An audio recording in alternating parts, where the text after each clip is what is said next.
Hello there, Cancers. Welcome. So, when I was shuffling out this spread for you, I do have an image that I want to convey to you. And there were words that came through. And so it's not so much about the image, it's mainly the words associated with it, okay? I feel like it has more importance. So first of all, I see this bedroom scene, okay? So there's like a window, and it opens out into the, I guess the backyard of the house. And there's a tree with like a tire swing that's nailed to the branch of the tree. And then in bed, you have this little boy. He's very, very young. He's probably like 6 or 7. He's looking out into the window. The window's open. He's looking out at the tree. And so what I started to see was the scene is moving. So it's like a nighttime scene. He's supposed to be in bed. He's kind of bored. He doesn't want to sleep yet. He wants to like go outside and play. But it's nighttime, so you know his parents are probably forcing him to go to bed, and they're assuming that he's sleeping, but he's looking at the tree, and you see the passage of time. So it's a nighttime scene, and then you know the earth kind of moves and shifts, and then the sun starts to rise. And then you see this passage of time where, you know, it's like winter starts to come in, the snowflakes start to kind of come in through his window. And then after that, the snow melts, and then the spring season starts to come in, and you have cooler weather, and you have like sun streaming into this window. So he's looking at the passage of time, the passage of all the seasons from his window. And the words and the phrases that I started hearing is definitely the passage of time, wanting to grow up, wanting to be out there, wanting to be an adult, wanting to be able to dictate your own life, you know, when to sleep, when to go outside, when to eat. And I feel like this is somebody who's very eager to grow up, okay?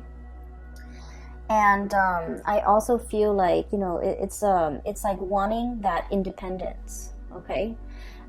So what I'm feeling is, I feel like for many of you, you might be this child that I'm seeing.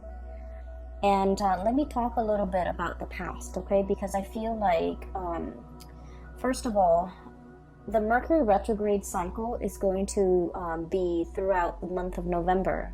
We are starting Mercury retrograde on the 31st of October, and it's going to end, you know, it's going to run through the first 3 weeks of November, but then the last week of November, we have like a shadow period. And so pretty much all of November is going to be about revisiting things. And then I feel for you guys in particular, it is going to be revisiting the choices that we have made, the decisions that we have made, so that we can glean and extract wisdom from it, okay? So I feel right off the bat, this month might be a little bit uncomfortable because you're confronting your demons. You're confronting the past. You're confronting choices and decisions that you have made in the past. And I do feel the month brings about immense opportunities for transformation. If you don't like where you are, you're going to be able to change location. If you don't like the things that you have done in the past, you're going to be able to do like a 180, you know, change direction, take a different path.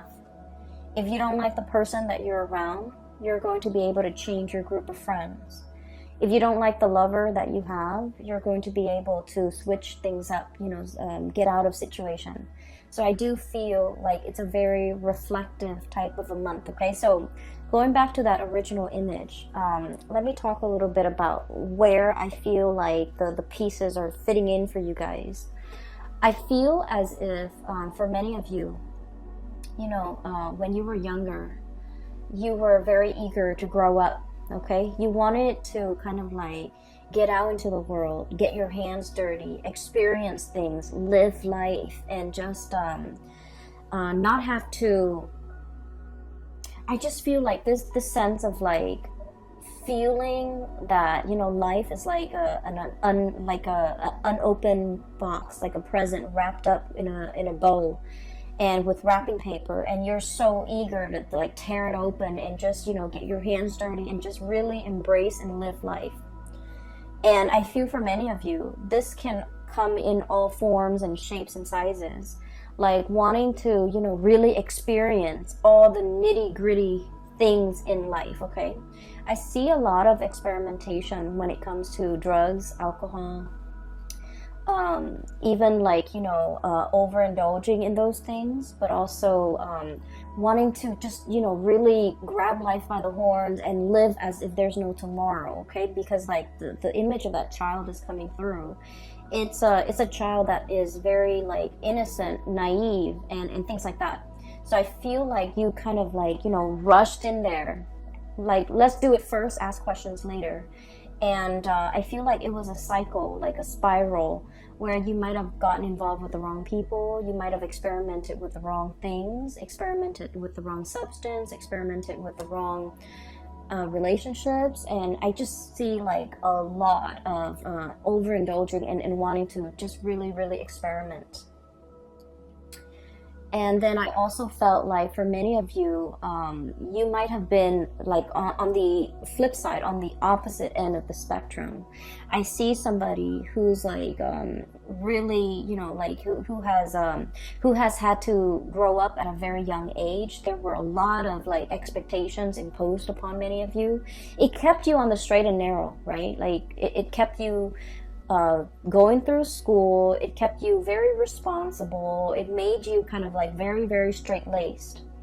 And then whatever age you're at, maybe, you know, going off to college, or maybe in your 30s, or maybe even now in your 40s, whatever age you're at, you went through a phase where you just like, I want to indulge. I want to, you know, let loose. I want to have no restrictions. I want to have no baggage. I just want to be irresponsible. Like just, I feel like that tug and pull with many of you. And so the first group of you, I do feel like you needed to experiment it. You needed to, you know, overindulge. You needed to get yourself in wrong situations with the wrong people even, in order for you to learn, in order for you to shape up, in order for you to realize that, oh, you know, been there, done that, not for me, okay? And then that first group of you, you have come in with this energy as the Emperor. This is somebody who is, you know, has a lot of life experience under their belt. They know who they are. They know themselves really, really, really well, okay? They know what works for them. They know what doesn't. They know what types of people they want to be with. They know what career path is good for them. And they also know what not to get involved with, okay? Like never again. So I feel like, you know, you've come into this sense of like strength and fortitude and just knowing yourself inside and outside very, very well. And then I also see on the latter group of you, group number 2, that were like late bloomers, getting out into the world and being able to overindulge in all of that at a very at a later age. And I feel like you're at a point where you want to shirk responsibility. You're just like, I've lived my life as a straight-laced person for so long, and I just want to break free from it. So I felt like life has been a series of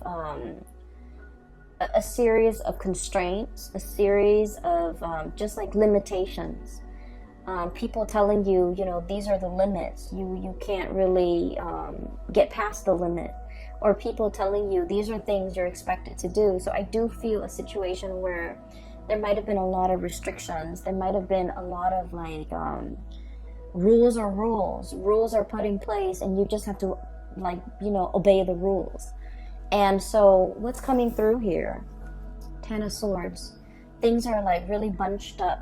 Things are just restrictive and confining, and we don't really know which way to go. 8 of Swords, being stuck in a mental prison where our thoughts, our fears, our you know, just like being pinned down to social expectations, cultural expectations for some of you, responsibilities, and just, you know, you're wanting to do the right thing, but you feel like it's just so hard, right? So I feel regardless of, you know, whether you're group A or group B, You needed to experiment what it means to be irresponsible. You needed to experiment what it means to be, a straight-laced person. Because what you're looking for is that middle ground, okay? What you're looking for is moderation. What you're looking for is kind of like straddling that middle ground and balancing this side of you that's very responsible, and letting yourself indulge once in a while, but not letting the need to overindulge kind of like overtake your life to the point where you can't function. So I feel like the universe is teaching you a very important lesson about moderation, about, walking a middle path, about really finding your own way, okay? Never mind the social expectations, never mind what people expect from you, or never mind what you feel is expected of you. It's just a matter of figuring out that perfect medium that works for you. And I feel like you're still in the process of trying to find that. And you're kind of, I almost feel like walking down this alley, okay, and the walls are around you, and you're walking in the middle. You're trying not to hit the walls, and if there's like any type of turbulence, you're gonna sway in either direction. But the trick is to maintain your balance, to maintain your stance, so that you don't get swayed either way, okay? So that's what I'm feeling here. I feel almost like many of you are in a situation right now where I mentioned last month, and I do feel this energy coming back in, because I rarely, like when I do these videos, once I publish them and they're up on the internet, I don't remember the energy, but I'm remembering a lot of the energies for a lot of the signs, not just you. So I feel like it might be significant. I mentioned somebody that wants to be found, somebody that's like attention seeking. And I feel like you're dealing with someone who is attention seeking, okay? They know how to jab at you. They know how to push your buttons. They do this with everybody. They do this with, people in their lives. And I feel like I'm feeling for many of you, you're dealing with somebody in your environment like this, and you're trying to keep a straight face. You're trying to do the right thing. You're trying to maintain your decorum, because you guys are deeply sensitive. I feel like out of all the signs, everyone has their sensitivities. But I feel like with Cancerian people, you guys are very empathetic. You guys really care about people. You guys are genuinely very, very nice, caring, just decent human being. And so you don't want to say things to hurt other people. Not even if they deserve it. You're that respectful. You're that loving and caring. You don't even want to hurt people, even if they deserve it. So I feel like somebody is like really pushing your buttons. And for some of you, it might be a relationship partner. And for others, it might be a parent. For others, it might be, somebody in your work environment. But this is somebody significant, okay? Because like if they're not significant, it wouldn't really matter if they push your buttons. They're just, some random stranger or just an acquaintance. But I feel like it's somebody significant in your life. And I feel like you try to make things work, okay? You were trying to do the right thing. The Emperor, he makes rational decisions, okay? He is not swayed by his heart. He thinks with his head. And he thinks usually for the betterment of all or everybody that's involved. So he knows how to make sacrifices. He understands that with every decision, there is collateral damage, okay? So I feel like this is your energy where you're in a position that you feel, I have to make some sacrifices for the greater good. And I feel like you might have known that something wasn't going to work out.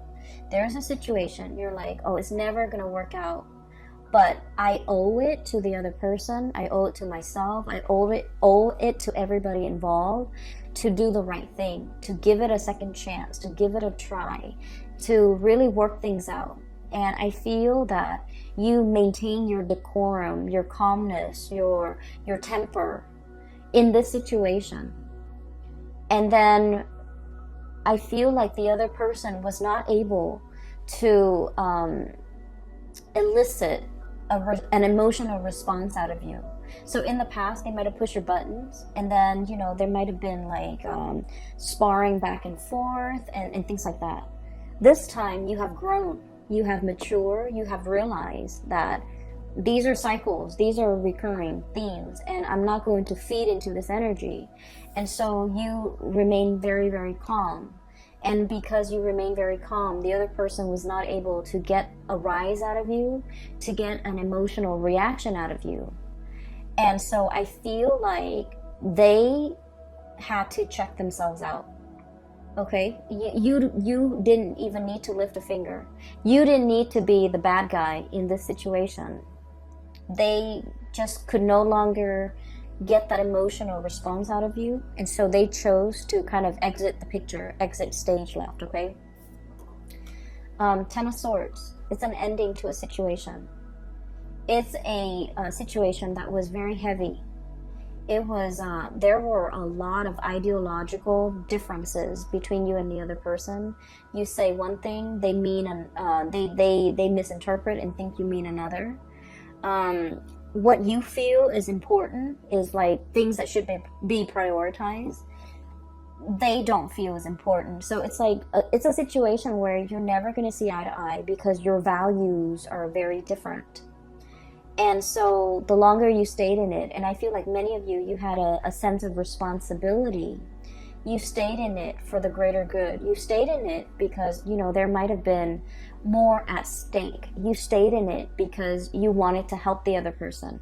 You wanted to help the situation. And an example, you might have kids with this person, and in the spirit of, you know, maintaining the family stability for the family, for the kids, you might have stayed in this situation because for the kids, even though, you know, your heart's not in it. And then for others, another example is you wanted to help the other person, but you were already emotionally checked out. They felt that you're emotionally checked out. So even if you're there physically with them, emotionally you're checked out, and they have a lot of resentment towards you because you're checked out, because they can no longer push your buttons, because they can never evoke any type of emotional response from you. So I feel like somebody was very resentful towards you, and I don't feel that you did anything wrong. I just feel like you have dried up. You have turned stern and cold towards this person. Even though you're physically there, they feel as if you're not there. So there's definitely I'm sensing here, you know, like it's done and over with, and I feel like you're strategizing as to how to extricate, how to leave, how to, you know, get out of it. And what we have though with the Eight of Swords, this is, you know, being bound in that mental prison, not knowing where to go, even though you have the tools at your disposal to kind of like cut yourself free. What's coming through is we do have an unraveling process, okay? Two of Wands, the ribbons, everything is like unraveling. Everything is coming loose. Everything is becoming lighter. The burden is no longer there. And then you have a situation where things are just becoming lighter, becoming easier, becoming better. But we're definitely dropping a lot of burdens, okay? I have the Death card, which signifies to me transformations, seeing the light at the end of the tunnel. For those of you who have been in a very difficult, rough situation, this is pretty much, you know, I look at this as when we're in this space where we're walking towards the light, we're in this tunnel, and it's really hard to see. The size of the tunnel could be, you know, God forbid, covered in spiders, covered in yucky stuff. It's very dank and damp in that tunnel. We can only see like so far ahead of us. We don't know if we reach out what's gonna be there, you know. So it's a very uncomfortable situation. It's claustrophobic. It's dark. It's menacing even, I feel, for some of you, but it is not comfortable. It's not comfortable. But there's some light streaming through at the end of it. So you do see an end in sight. You do see that there's an end date. There's a change coming into the picture, and I have the exact date when that transition is going to happen. And so your mind is kind of like lightened as a result of it. The burden is lightened because you understand that there's light at the end of the tunnel. There's an end date. There's an end in sight. And you're going to be able to make some major transformations happen in your own life once that date is here. Okay, so I definitely feel a situation that has been problematic for some of you. This is a work situation where there might have been a lot of bickering, where there might have been a lot of stop-starts, like false starts even, where decisions cannot be made, okay? Like one decision is contingent upon another. And then you also have a situation where some of you could be in a leadership position and you're managing people that are just like immature, difficult to deal with, difficult to train, who get super defensive when you're trying to give them like constructive feedback. And there's so many of them, and they all exhibit the same types of personality. So it's a very emotionally taxing, emotionally draining experience. And then you realize that, you know, if you're in a supervisory position, for example, you realize, oh, there's an end in sight. Maybe it could be for some of you the end of a fiscal year where they might no longer be your subordinate. And then for others, it might be the end of a lease, the end of a housing situation, the end of a lease. For others, it might be, you know, the end of a contract, the end of a work contract where you're shifting into something new. Or even just, for some of you, I do see like a change, a major change in your environment. It could be a housing situation, somebody moving in, somebody moving out. You might be moving location altogether. And then for others, it's just something so liberating and so freeing that you're looking forward to this end date. Okay, so I feel like you have something extraordinary that you're looking forward to, and it's going to change your life as you know it. It's going to bring about a major uptick in your standing, in your energy, and just energetically, I do feel like the burden has been lifted, the weight has been off your chest, and just you're no longer dealing with immature and just, you know, attention seeking people who know how to push buttons. Okay, so that's looking very, very good. Let me see, there was another image that I saw and I can't for the life of me remember. I did this, I think, with the Gemini people too. They got two images and I forgot one of them. Okay, so I do want to talk about another situation here, and this is pretty much, you know, the cards are split like this: past, present, future. That's what it feels like to me. And so let me talk about something else that's coming into the picture. First of all, this is the moon, and this is stereotypically the card for Pisces, okay? Pisces is represented by the moon, but I feel like in your situation, this is pretty much you, because I want to talk about something else. Cancer, the sign of Cancer is traditionally, it rules the fourth house, okay? And the fourth house deals with the mother, okay? It deals with childhood. It deals with family. And so the symbology of the moon, I always think of it as Cancer. And I don't know, maybe some of you are aware of this, maybe all of you are aware of this, but this is something that I just started to realize about Cancerian people in general, because I had a friend, and through like conversations with, you know, the Cancerian friends that I've had over the years, this is something I've just noticed. So like, you know, the moon, right? It changes its size, its shape throughout the month, okay? So it's like the cycle, the lunar cycle. It from one day to the next, It could be like a waning moon, a waxing moon, and it just changes its shape. It could be a full moon, it could be a crescent moon, and things like that.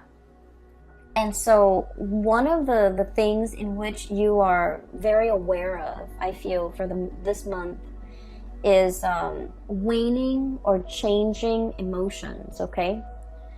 And what I feel is ultimately kind of scattered in this spread is, you know what you like, but then what you like from one day to the next, from 1 month to the next, from 1 year to the next, changes. And so you're not really sure what you like. You're not really sure if you're after the same things from 1 month to the next.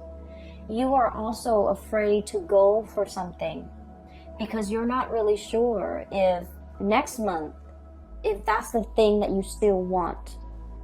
And then you're afraid to go after something big because you're not sure if all the energy and the effort that you expend into this thing, is it going to be worthwhile when next year rolls around? Am I still going to want it as much as next year as I do now, to make all this effort worth it? You're coming to the realization about yourself, I feel, that what you want, what you value, what you desire, from one day to the next, from 1 year to the next, from one season to the next, it fluctuates and it changes. And because it fluctuates and it changes, you might be in a position where you just wait for things to happen to you rather than going out into the world and making things happen for yourself. Going after the things that you want, going after the situation, the job, the person that you want, and expending all that energy and all that effort because you're not really sure if what you want from one day to the next will be constant. And so this energy is very, very transient, okay? It basically changes with the tides. It changes from day to day, from hour to hour. And what I feel is like, for some of you, you might really love somebody, okay? You love somebody. And when they're on their good days, oh my gosh, the love is amazing. When they're on their bad days, however, you might feel like, oh, I don't know if I love this person anymore. And I'm sensing that you're at a point where, you're trying, and this is why I feel like it's so hard for Cancerian people to go after the object of their affection, the things that they really desire. For whatever reason, they have a really roundabout, way of going after the things that they want, and I've never understood it. Growing up, I've never understood it, but now, like, I feel like that's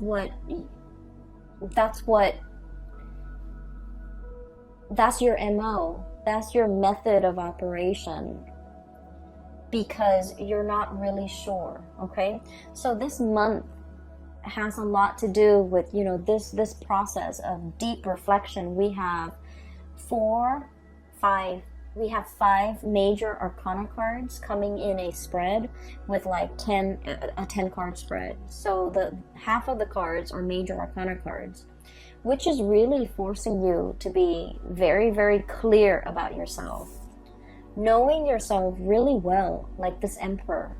Okay, knowing what you like, what you want to bring forth into the world, reflecting on your past experience, like all the things that you had to do to get yourself to this very moment in time, and figuring out who you are and what you're all about. This is about self-knowledge.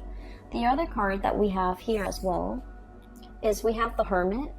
And the Hermit is wisdom. It's somebody who's very, very wise. It's somebody who's like up high in a tree, like the sloth, or or somebody who has a bird's eye view. Okay, so somebody who is enlightened, somebody who spent a lot of time on their own, and they figured out what they need to be happy. And this process isn't just something that happens overnight.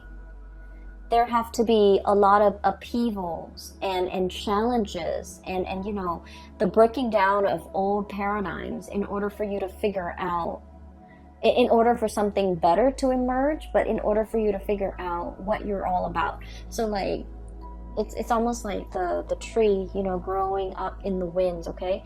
It has to be, the wind strengthen the trunks and the branches of a tree, okay? So in the process of dealing with people who are very opposite from you, who ask you questions, who force you to defend your beliefs, that's when you're very, very sure about what it is that you really believe in.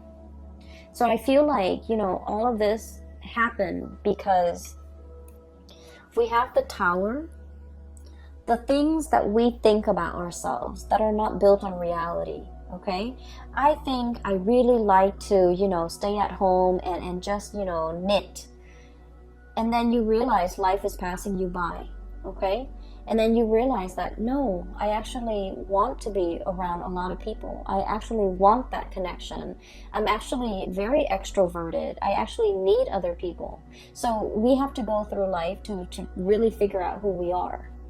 And then, you know, some of you, you're just like, oh, I want to be the life of the party. You guys need other people. Most of you, you need other people.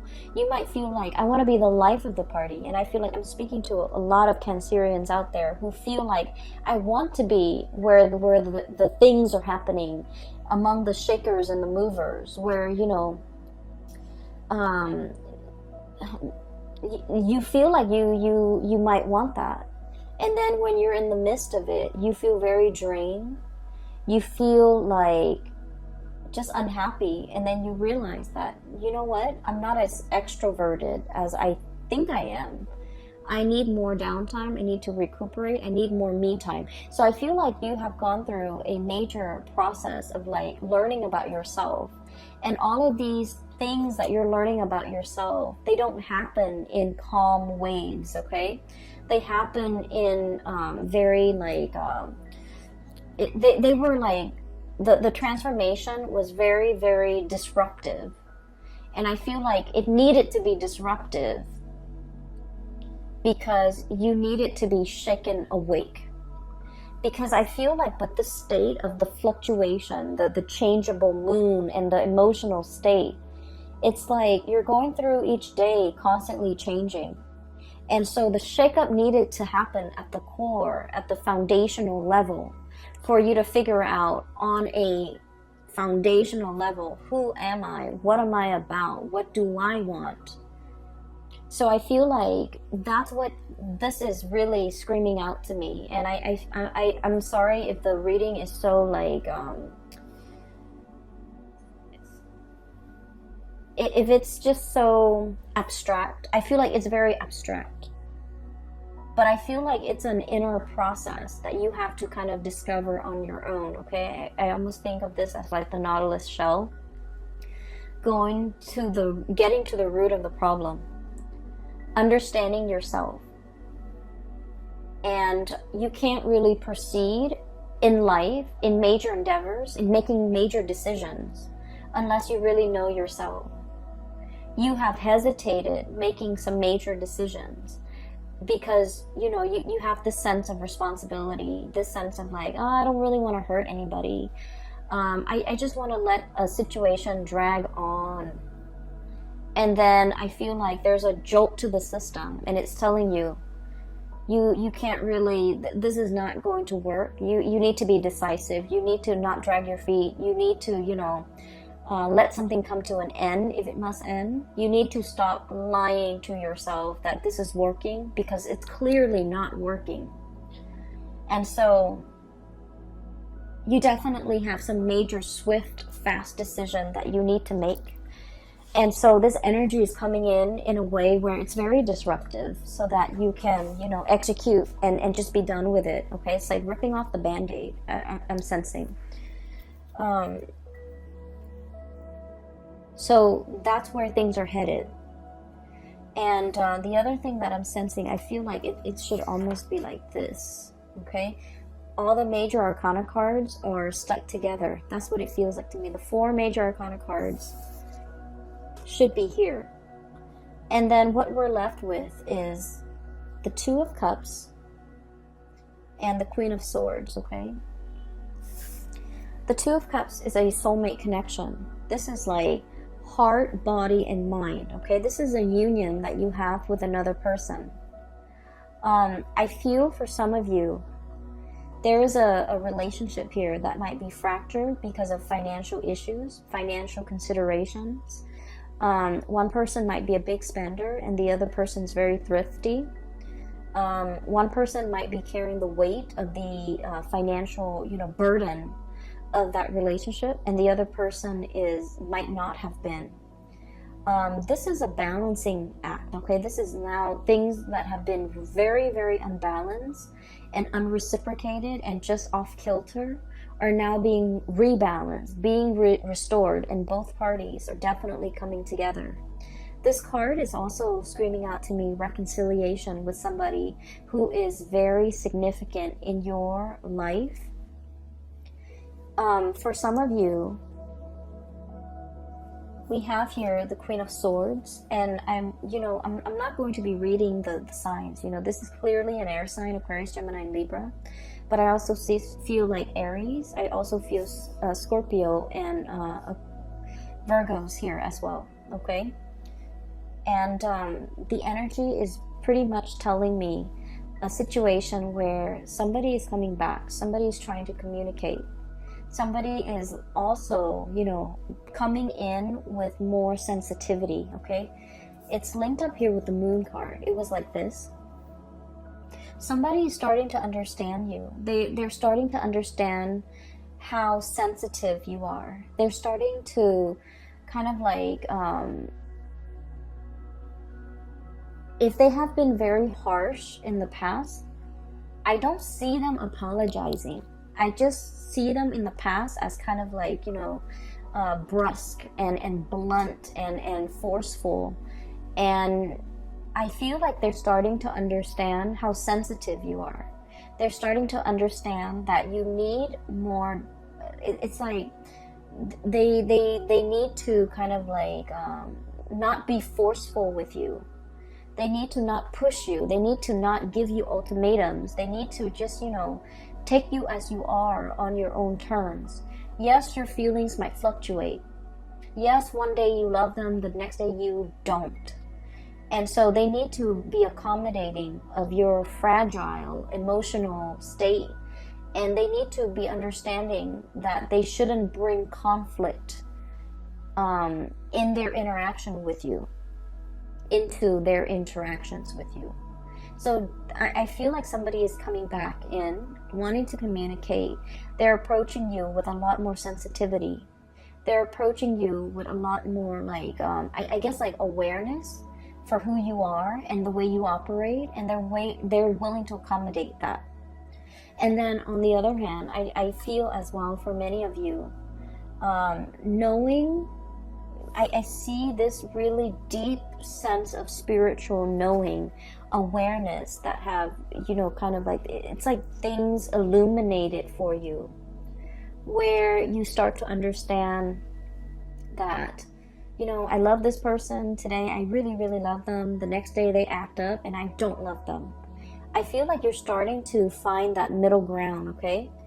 Once again, straddling that middle ground, wanting to be responsible, like taking the responsibility with the overindulgence and trying to find a balance, a middle ground, so that your emotional state doesn't fluctuate from one extreme to the next, so that you can walk down that center line and be okay, because you're doing things in moderation. And when you're doing things in moderation, when you're very balanced, you start to see who you are. You're not swaying from one, extreme to the next. And so you're starting to see things in a more balanced manner. And once you start to do that, I think like everything that has been problematic and confusing and just, off kilter in your life starts to realign. Okay, so I feel like you're energetically balancing yourself, and in the process of finding balance and being very balanced in your own skin, everything else in your environment benefits and it starts to right itself. Relationships start to right themselves. People starts coming at you correct because now they understand. And I definitely feel a lot of communication, emotional communication, that will be had between you and another person, that will give you a lot of insights, a lot of guidance, and just a lot of, I feel that sense of like emotional support coming through from your environment and with the people that you care about and the people that you want to spend your time with. I'm also feeling here, there was a situation, and this is where I do want to end it. There's a situation here where you've been trying your very best to do the right thing. You're getting out of that situation. And there's somebody in the picture who is like a soulmate connection. You have known it all along. You have neglected the soulmate connection because you had a lot of things that you needed to take care of. And now that, this transformation is happening in your life, you have a new path that you can walk towards. And I feel that you're going to want to reconnect and work at this connection that you deem is the soulmate connection. Somebody that is like, I almost feel like they're the yin to your yang and vice versa. Okay, so I will leave it at that. All right, Cancers, I hope the reading has been helpful for you. I hope it resonates. I hope you're not upset with me for being harsh with you guys. I just read whatever that comes through. Okay, and I hope the reading either way is helpful for you as you navigate the confusing energy of November. Best of luck. And for those of you who are interested in a reading, I do have a link in the description box below for a psychic. Her name is Bridget. She's based out of California and she's very good at her craft. I highly recommend that you get a reading with her. If you are also interested in this amazing deck, it's the White Sage Tarot. It uses the traditional Rider-Waite and tarot imagery as well as, animal totem. That's the best way I can describe it. And it has been great.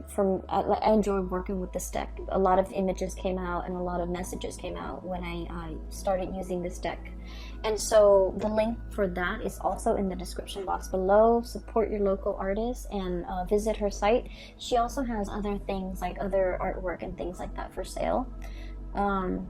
All right, I will talk to you guys soon. Have a wonderful November and happy Thanksgiving for those who are celebrating. I hope you have a tremendously amazing time with your loved ones and your family, and I will talk to you soon, okay? Take care.